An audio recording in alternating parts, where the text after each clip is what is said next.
अस्सलाम वालेकुम, मेरा नाम डॉक्टर अब्दुल्ला इशफाक है and I am working as an house officer at Farooq hospital.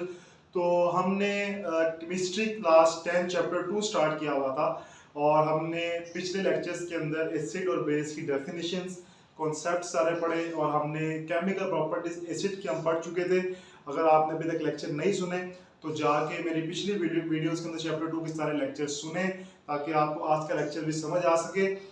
और आपने ये वीडियो पूरी देखनी है ताकि आप अच्छे से आगे समझ आ सके। इस वीडियो को लाइक करें, शेयर करें, हमारे चैनल को सब्सक्राइब करना मत भूलिएगा।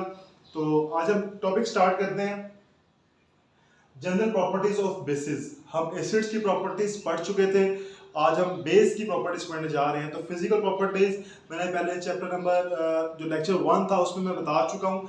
आज मैं आपको केमिकल प्रॉपर्टीज के बारे में बताऊंगा। तो सबसे पहले देखते हैं कि how bases reacts with acid, कि बेसिस कैसे एसिड के साथ रिएक्ट करती हैं। तो this is the neutralization reaction, मैं पहले भी बता चुका हूँ। हाइड्रोक्लोरिक एसिड जब सोडियम हाइड्रोक्साइड के साथ मिलेगा तो दोबारा ये देखें, ये आयोनाइज हो गया सोडियम और हाइड्रोक्साइड के अंदर और ये आयोनाइज हो गया हाइड्रोजन और क्लोराइड आयन के अंदर। तो ये NaCl और ये मिलके NaCl बन जाएगा, हाइड्रोजन आयन और हाइड्रोक्साइड आयन मिलके वाटर बना देंगे। तो this is the neutralization reaction and as a result salt is form with the formation of water molecule. उसके बाद हम बढ़ते हैं कि how bases reacts with ammonium salts. आपने इस चीज का ख्याल रखना है कि बोर्ड के अंदर शॉर्ट क्वेश्चन आ जाता है, जैसा मैंने अभी बोला कि how acids react with carbonates bicarbonates. Last lecture में मैंने पढ़ाया था आपको। इसी तरह इस तरह बोर्ड में एक शॉर्ट क्वेश्चन आ सकता है, how bases reacts with ammonium salts. तो this is the ammonium chloride which is ammonium salt. जब ये बेस के साथ रिएक्ट करेगी तो क्या होगा, दोबारा ये टूट जाएगा, सोडियम हाइड्रोक्साइड, सोडियम और हाइड्रोक्साइड आयन के अंदर, और ये इधर से NH4 और Cl नेगेटिव। तो Na और Cl मिलके NaCl बना देंगे, इधर से एक हाइड्रोजन और ये OH नेगेटिव मिलकर वाटर बना देगा और पीछे अमोनिया गैस बचेगी विद जो कि लिबरेट होना शुरू हो जाएगी। तो एमसीक्यूज भी आपने याद रखना है कि जब बेसिस के साथ अमोनियम सॉल्ट्स रिएक्ट करती हैं तो कौन सी गैस बनती है, अमोनिया गैस लिबरेट आउट होती है, रिलीज होती है। तो this is very important short question. उसके बाद हम बहुत ही इंपॉर्टेंट लॉन्ग क्वेश्चन पढ़ने जा रहे हैं, बोर्ड पॉइंट ऑफ व्यू से बहुत इंपॉर्टेंट है। Explain precipitation of hydroxide, board के अंदर आता होता है लाजमी। इसकी 6 रिएक्शन है, आपने एज इट इज लिख लेने हैं with the colour of precipitates. मैं समझाता हूं कि कैसे रिएक्शन होता है, आपने इसको प्रैक्टिस करनी है और आपने ऐसे ही बोर्ड में लिखने हैं। तो जब सॉल्ट्स के साथ, these are the salts of metals, ये हर मेटल की, कॉपर मेटल है उसकी सॉल्ट है, जिंक मेटल की सॉल्ट है, आयरन की सॉल्ट है, ये लेड मेटल की सॉल्ट है, कैल्शियम की सॉल्ट है, ये भी आयरन की सॉल्ट है। तो these are the salts of different metals and these are all the bases। तो हमने इसके अंदर जो मेटल की सॉल्ट्स हैं उनका रिएक्शन करवाना है बेसिस के साथ, और जब हम रिएक्शन करवाएंगे तो हमारे पास इनसोल्युबल हाइड्रोक्साइड्स बनेंगे, उनके प्रेसिपिटेट्स बनेंगे, जिसको हम इनसोल्युबल से मुराद क्या है, जो कि डिसॉल्व नहीं हो सकते, जो कि सोल्युबल नहीं है। और जो प्रेसिपिटेट्स क्रिस्टल बनेंगे उसको हम निकाल लेंगे और उनका कलर होगा डिफरेंट कलर से, हम अंदाजा लगाएंगे कि कौन से किस कंपाउंड के प्रेसिपिटेट हैं। तो हम पढ़ते हैं, सबसे पहले आपके पास कॉपर सल्फेट है। जब ये रिएक्शन करेगा बेस के साथ तो सिंपल रिएक्शन है, डिसोसिएशन होगी कॉपर सल्फेट आयन के अंदर,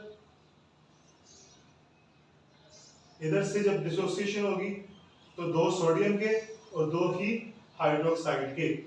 तो कॉपर और हाइड्रोक्साइड मिलके CuOH होल ट्वाइस बन जाएगा, और सोडियम 2 सोडियम के और 1 सल्फेट मिलके Na2SO4 सोडियम सल्फेट बना देंगे।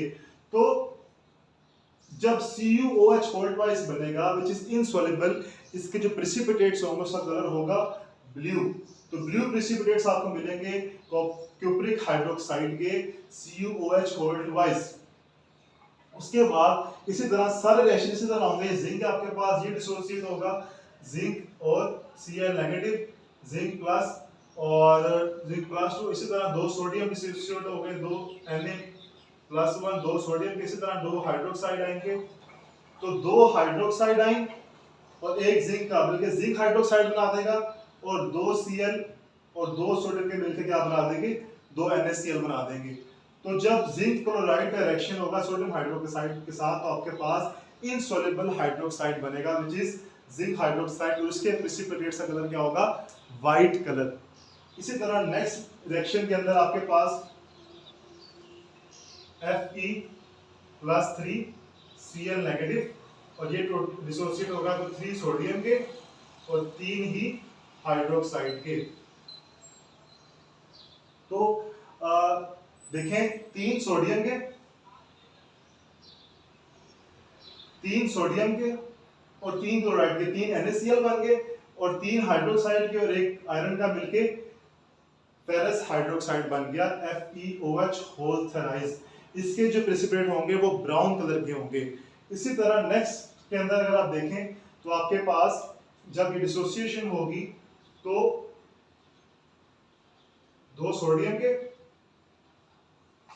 और 2 ही हाइड्रोक्साइड के, जब ये डिसोसिएशन होगी तो लेड और 2 ही नाइट्रस की। तो नाइट्रस आयन और सोडियम आयन मिलके क्या बना देगा,